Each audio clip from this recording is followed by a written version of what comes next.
Welcome to the Generosity Practice. I'm John Mark. I'm Yinka. And I'm Christian, and we're your hosts for this 4-session journey through the way of Jesus. New Testament scholars estimate that upwards of 25% of Jesus' teachings have to do with money and generosity. Can you imagine if every fourth sermon at your church was on money? Your church would empty out very quickly. But this makes sense. All day long, we make decisions about money. And money often consumes so much of our thought life and emotional energy. And often what we feel is either fear that we won't have enough or desire for more than we need. Every day can feel like fighting a losing battle with worry or greed. Jesus' teachings have the potential to set our heart free from money's grip and to open our heart to true happiness. We all come with different backgrounds, experiences, and feelings about this part of life. My guess is that some are excited to learn what Jesus has to say about money, while others are likely nervous. There are a number of legit reasons why talking about money and generosity is complex. It could be fear about what little resources I have, frustration because I'm not very quick to be generous, guilt that I don't have enough, or apprehension because I've experienced people misuse Jesus' teachings on money. That's why, over the next 4 sessions, we plan to look carefully at what exactly Jesus has to say on this subject, which we've done our best to summarize with these 4 statements. 1, there's more joy in giving than in receiving. 2, watch out for greed. 3, all we have belongs to God. And 4, be generous to the poor. On the docket for today is, there is more joy in giving than receiving. Each week follows a 4-part learning process. First, we'll gather to learn about generosity. Then, we'll practice it to get the idea of generosity from our head into our body. Before we return, we'll spend a bit of time each week in reflection, learning to pay attention to the work of the Spirit in our hearts. Then, we'll come back together and process in community. We believe deeply that community is where change happens. So before we begin, circle up with 3 or 4 people, ideally of the same gender, and let's start with a conversation. Hopefully you have a copy of the companion guide. If not, you can order it online or download a free digital version from our site. Open up to session 1 and talk through the following discussion questions. First, what brought you to this practice? What are you hoping to see God do in your life through it? Second, how were money and generosity handled in your family growing up? Third, what is your primary feeling about money? Fear, desire for more, shame, ambivalence? And fourth, how do you see generosity as a part of your apprenticeship to Jesus? Take a few minutes to discuss before the teaching.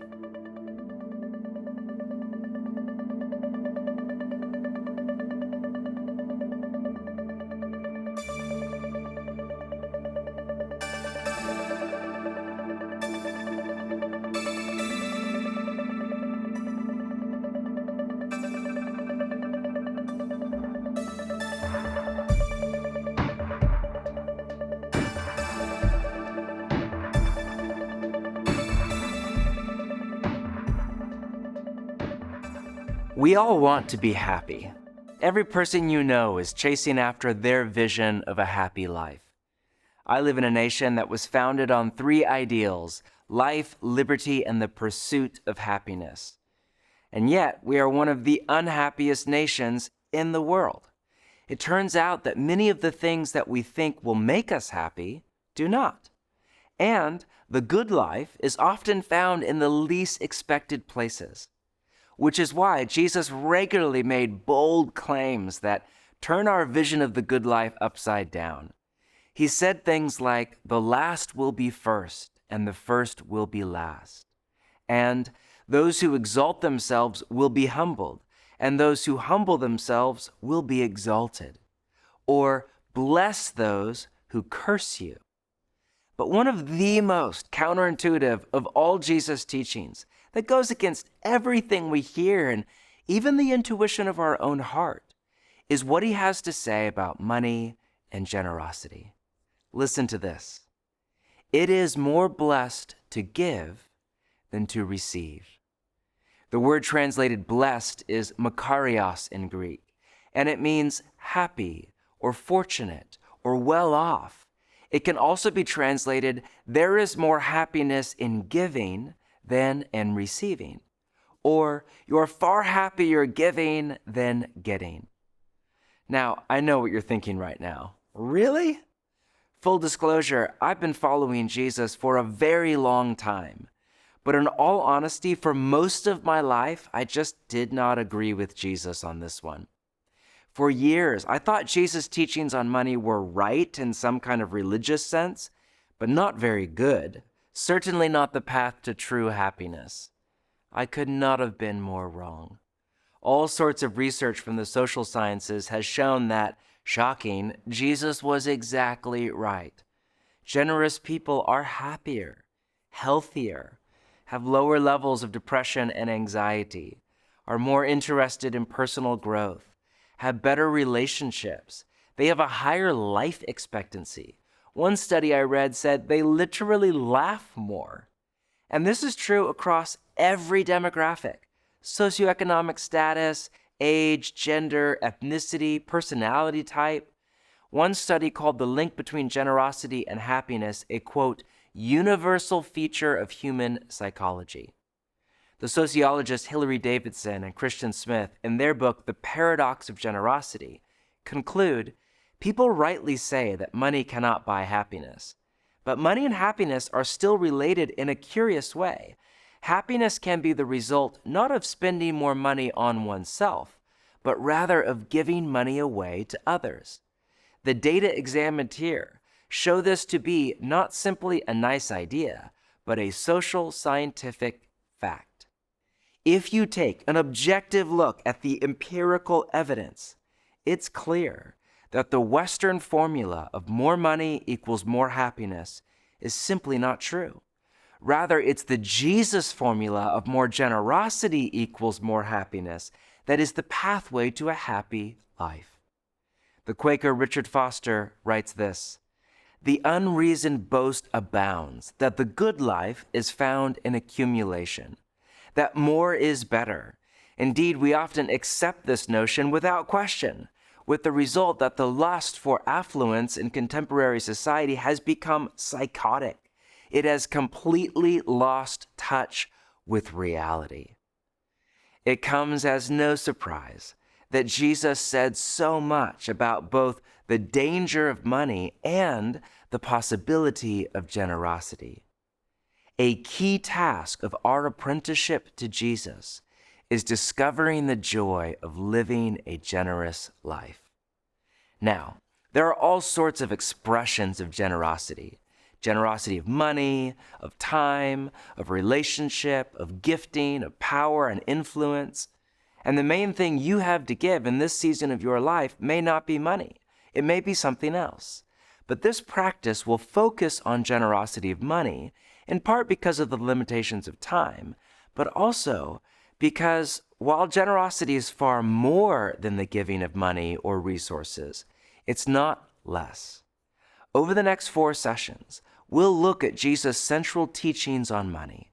To begin, turn to Matthew chapter 6.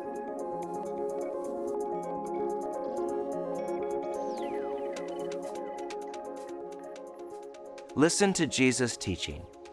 Do not store up for yourselves treasures on earth, where moths and vermin destroy and where thieves break in and steal.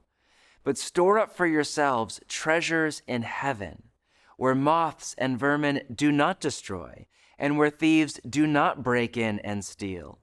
For where your treasure is, there your heart will be also. I've always been an avid reader, and all through my childhood, I collected vintage Hardy Boys books. And when my wife and I bought our first home, I put them in the garage for a year or so while we were fixing up the house. And when I finally went out to unpack the books, I picked up the box, and the entire bottom just fell out, and all of the books disintegrated into a pile of dust, literally eaten by vermin. A vivid picture of Jesus' wisdom.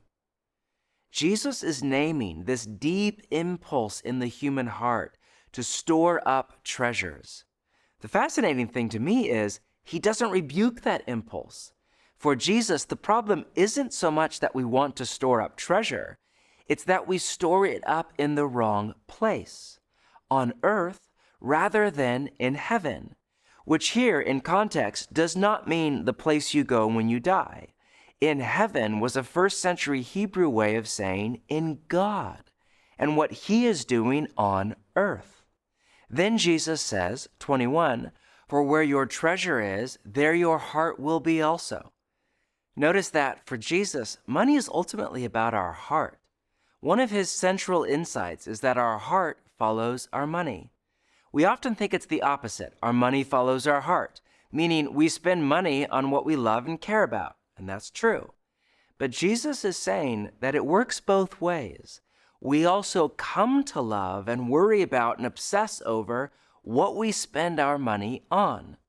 When we store up treasures on earth, our hearts are racked by fear because we know we can lose it all in a moment, or by greed because we never feel like we have enough. But Jesus has an alternative way. 22. The eye is the lamp of the body. If your eyes are healthy, your whole body will be full of light. But if your eyes are unhealthy, your whole body will be full of darkness. If then the light within you is darkness, how great is that darkness? This sounds cryptic to our modern ears, but it's not. It's actually one of my favorite sayings of Jesus. A healthy eye was a figure of speech in Jesus' day.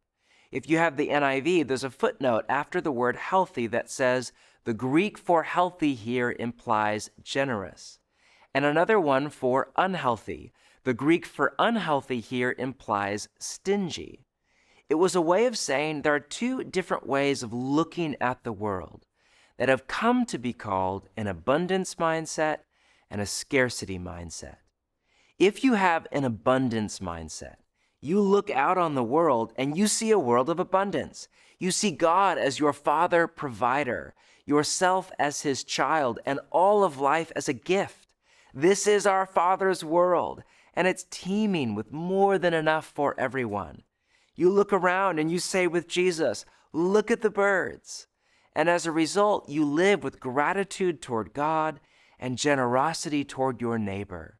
You receive and you give both with joy. A first century Hebrew would say, you have a healthy eye. You have a healthy view of the world. But if you have a scarcity mindset, you look out at the world and you see a world of lack. There's no father provider. You're on your own. The world is a dangerous place. Human civilization is a fierce battle over scarce resources. Wealth is a zero-sum game. You need to look out for number one because it's dog-eat-dog out there. Your vision is focused on what you have, but you are scared you may lose, or what you don't have and you want. Your heart is consumed by fear and greed. If this is you, Jesus would say, you have an unhealthy eye. You have a distorted view of the world. Abundance and scarcity, two very different ways of seeing life in general and money in particular. Two people can have the exact same income, cost of living, and economic responsibility, but see the world in radically different ways, especially if one of them grew up in poverty or in an unsafe home or unstable family. How do you see the world? If you had absolute assurance that God would provide enough for you, how would that change your relationship to money and generosity? You see, if we come to trust Jesus' vision of abundance and of God as our Father provider, then his teachings on money start to make sense. Do not worry, seek first the kingdom, give and it will be given to you. As a result, we are free to be generous with what we have. But if we don't believe, then we read Jesus' teachings, and honestly, he sounds a bit unhinged. Generosity sounds not only foolish, but dangerous, and we are enslaved by fear and greed. Which is why Jesus goes on to say, 24, no one can serve two masters. Either you will hate the one and love the other, or you will be devoted to the one and despise the other. You cannot serve both God and money. Some translations have, you cannot serve both God and mammon, which is an Aramaic word. The Gospels were written in Greek because it was the lingua franca of the ancient world. But Jesus likely spoke in Aramaic. Matthew left this particular word untranslated. Scholars think it was because the word mammon was the name for the ancient Syrian god of wealth. It was Jesus' way of saying money is like a rival god. We want so badly to believe that money is neutral. It's not good or bad. It's just about the heart. But for Jesus, wealth is powerful. And the sway it has over our hearts is often a demonically animated force at work in our soul and society. Entire sectors of our economy are run by the worship of mammon. The god of mammon is behind so much evil and injustice, war, racism, ecological devastation, and more. Hence, you cannot serve both God and mammon. Not you should not, hey, you should kind of rethink that. No, you cannot. It's not that it's bad, it's that it's impossible. Mammon will take over your heart unless you find a way to resist its gravitational pull. How? According to Jesus, through living with a healthy eye, through generosity. Now, Jesus is a brilliant sage, and I want you to see he's teaching on at least 3 levels here. People who study how we learn tell us there's a progression from the head to the heart to the hands, or from kind of ideas to feelings to behavior. Jesus is teaching on all 3 levels. First, Jesus is teaching his apprentices about how to see God and our life in God's world, about what kind of universe we find ourselves in, where the good life is to be found, and ultimately, who God himself is. A biblical theology of generosity does not start with tithing or even with Jesus' command to be generous to the poor. It starts before time and space with who God is. God is our Father. My kids don't worry about rent or groceries or medical bills because they have a father and mother who provide for them. Jesus said we don't have to worry about what we will eat or drink or wear because God is our Father. Not only is God Father, but he is Father, Son, and Holy Spirit. He is a family of self-giving, other-centered, joyful, sacrificial, generous love. Generosity is grounded in the triune nature of God. Also, generosity is woven through the library of Scripture. From page 1, where God says, I give you every seed-bearing plant for food. From day 1, God is giving, blessing, loving all the way up to Jesus. And generosity is at the heart of the gospel itself. The Father gave the Son. The Son gave his life. The Father and Son gave the Holy Spirit. Even forgiving is an expression of giving. Is this how you see the gospel? How you see God himself as the most generous being in all of reality, and how you see your life in God's world? Secondly, Jesus is teaching his apprentices about the architecture of our hearts. Billy Graham once said, if a person gets his attitude toward money straight, it will help straighten out almost every other area in his life. That's right in line with Jesus' teaching from Matthew 6. Get your relationship to money right, and it will set your heart free. If we apprentice under Jesus, it should change our relationship to money because it should change our heart. That's why generosity is way more than just tithing or even acts of radical generosity where we give large portions of our resources away. It's also about buying your friend coffee or welcoming people to your dinner table or being quick to forgive when you are hurt. Because generosity isn't just about our behavior, it's about our inner nature. It's about the heart. That said, Jesus is teaching his apprentices about the practice of generosity. All the research on generosity says the same thing, that for generosity to make you happier and healthier and the rest, it can't be a one-time event or even random acts of kindness. It has to be a practice. And in the same way that practicing gratitude will make you into a more thankful, content person, practicing generosity will make you into a more generous, free person. I can't flip a switch and remove all fear and greed from my heart. But I can sponsor a child. I can buy someone lunch this week. I can give a portion of my income away every month with special attention to the poor, the church, and the gospel. And as I practice generosity and make space for God to move in my heart, He can change my whole life from the inside out. Generosity is a practice by which we index our heart from a scarcity mindset to the abundance mindset of Jesus. From fear of lack to trust in God our Father. From worry over our future to peace whatever comes. From the endless desire for more to the enjoyment of what we have. From grasping to gratitude, and from misery to joy. The practice of generosity can do all this and more in our heart. To end, think for a moment of the most generous person you know. They may not be wealthy at all, but they are generous. Draw them to mind. Are they joyful? I bet you're smiling right now because the answer is likely, yes, they are.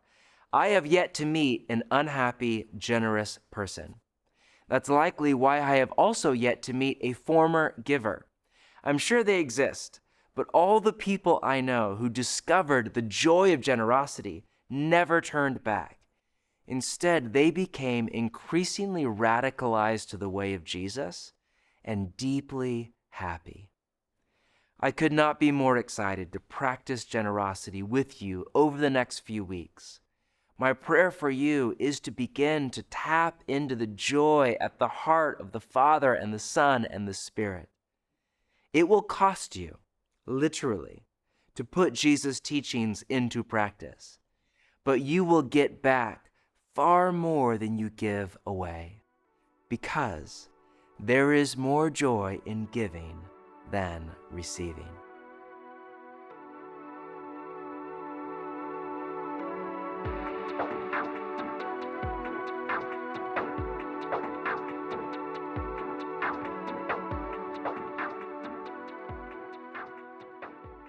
Before we lay out this week's practice, we want to give you a few minutes to process the teaching together.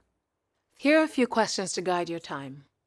First, whether you were the giver or recipient, share about a time where you experienced the joy of generosity. Second, what fears or desires keep you from being generous? Is it a scarcity mindset, a need for security, greed, or something else? Third, how would your life be different if you were free of the fear of not having enough?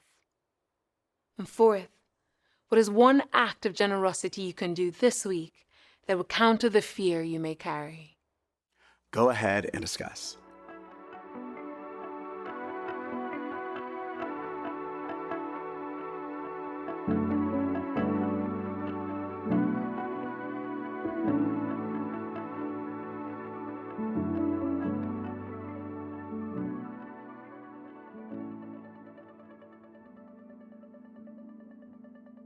Hi, we're Jim and Jan Basinius, and we've been on a journey of generosity now for about the past 40 years. My friend Tony gave me a phone call and he asked me, "Do you tithe?" And I said, "Yeah, I tithe." He said, "Gross or net?" I said, "None of your business." And he said, "Come on, we know each other, we're friends." And he said to me, I'll never forget it, he said, "I know about how much money I manage, and I know about how much money you manage, and you manage a lot more than I do. And I give 50%. And I'm like, what? I had never heard of anyone in my life who gave half of what they made. Jim and I both heard a sermon when we were brand new Christians, and it was about spiraling affluence. And the guy said, I'm not going to set your boundaries for you, but there needs to be a time where you say, we have enough, and the excess goes to the kingdom. And I think we both believe that and have lived that way since then. We have enough, and the rest goes to the kingdom. And we love doing that and love being stewards of that. We so believe everything we have is from him.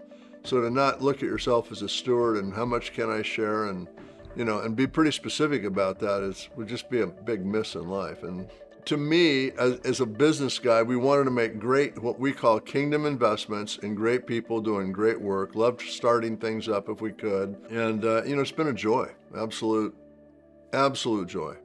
I've got some grandkids that I take to breakfast once a week whenever we can do this. And after breakfast, we run to Fred Meyer's, a local store, we get flowers, and we pray, "Lord, who do you want us to give the flowers to?" It's going up to strangers. I let the boys pick out who they want to give to.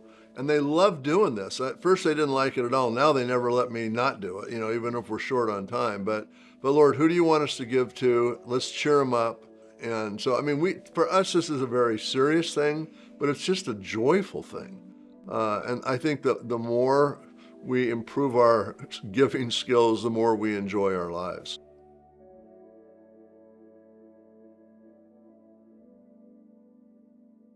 Each week, we'll offer you a spiritual exercise to take the teaching and put it into practice, just like Jesus said. Everything we offer is invitational. We make recommendations, you make decisions. Just know that what will change your life isn't hearing about generosity, but practicing generosity. For week one's practice, we have a simple goal. We want you to experience the joy of generosity. So our exercise for this week is to practice a spontaneous act of generosity. Set aside a specific amount of money, as much or as little as you want. And we recommend you take cash out of an ATM or set aside an amount in your checking account and have your card ready to go when the right opportunity comes. Pray and ask God to give you an opportunity to bless someone. And then just keep your eyes open for the opportunity. See, it could be like buying coffee for someone in line behind you or anonymously paying for a family's dinner.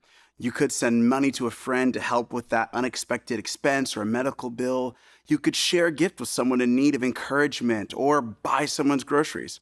See, we've gotten a lot of joy from going to the grocery store and putting together a care bag when we hear that someone's having a rough time. There's so many ways to be creative about generosity. So when the opportunity arises, don't wait or second guess. Just do something Jesus-y or generous. The aim isn't to be heroic or solve all the world's issues in a day, but to tap into the outflow of the Trinity's generosity to all. For those of you who have the time, energy, and desire to take it one step further, each week we'll offer you a reach exercise. This week's reach exercise is to up your spontaneous act of generosity in either frequency or intensity. By frequency, we mean practice spontaneous generosity 2 or 3 times this week or even every day. It can be $5 here and $10 there. It doesn't have to be wildly expensive or elaborate. Just take small, frequent steps in generosity. Or you can try upping the intensity, meaning giving in a larger, more sacrificial way.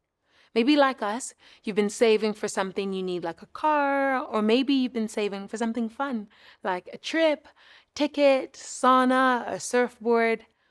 Take that money and give it away to the poor, or your church, or someone you know in need. We recommend that you pray about it, and if you feel stirring in your heart to give in this way, do it. And as you give, watch what happens in your heart. On that note, a key part of this 4-week practice is a simple 10-minute weekly practice reflection. In your guide is a 1-page guided reflection for you to do at the end of each week before you come back together for the next session. It's designed to get you to pay attention to the inner movements of your heart as you practice generosity. We also invite you to begin this practice with a spiritual health reflection, a self-assessment tool to help you better name Jesus' invitation to you at your stage in the spiritual journey. It's available for free through our site, and please set aside a little time to work through the questions.